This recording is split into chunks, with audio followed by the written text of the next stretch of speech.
Sementara itu pemirsa, dalam rangka menyambut bulan suci Ramadan, pemerintah Kabupaten Aceh Besar menggelar pasar pangan murah.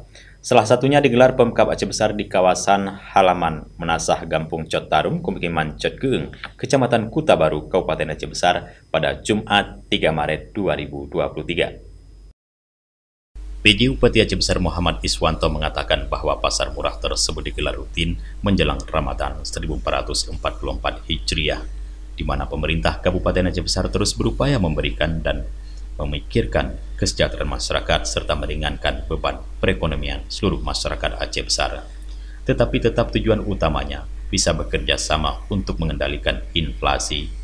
Iswanto menyampaikan pasar murah rutin dilaksanakan untuk menekan dan pengendalian inflasi yang dilakukan serta dipantau secara masif.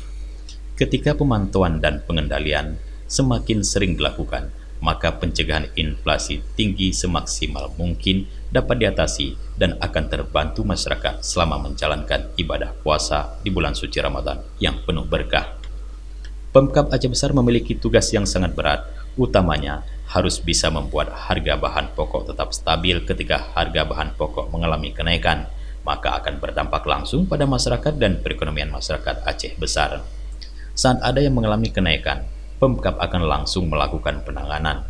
Bupati Aceh Besar mematangkan persiapan agenda yang akan dilakukan selama Ramadan.